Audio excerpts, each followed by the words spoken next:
özellikle son bir aydır bazı il ve ilçelerde mütedeyyin Müslümanlara karşı haince provokatif saldırılar yapılmaktadır.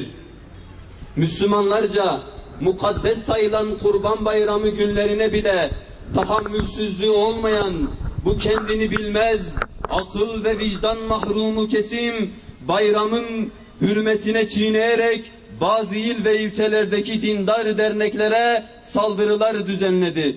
Bugün sabah saatleri itibariyle aldığımız haberlere göre bu kendini bilmez din düşmanı grup bugün de dine olan düşmanlığını tekrar göstermiş ve Şırnak'ın Cizre ilçesinde Kadiri tarikatı lideri Şeyh Baki'nin evine el yapımı patlayıcı madde ile saldırı düzenlemiştir.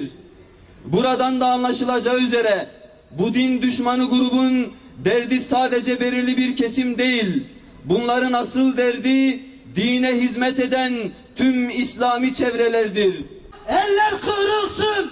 Kutsala uzanan eller kırılsın! Kutsala uzanan eller kırılsın! Kutsala uzanan eller kırılsın! Kendi ellerinizle kendinizin sonunu getirmeye çalışıyorsunuz.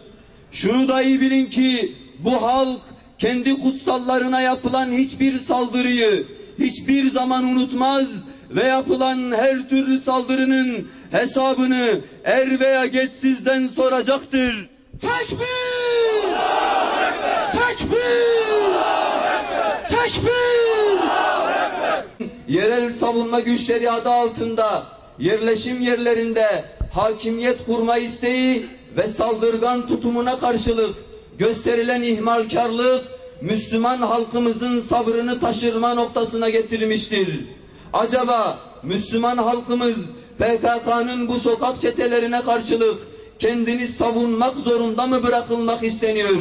Bilinmelidir ki Müslüman Kürt halkı dininden ve manevi değerlerinden hiçbir zaman vazgeçmeyecektir. Müslüman halkımız İslami kimlik taşıyan tüm kurumlarını canından, malından daha aziz bilecek.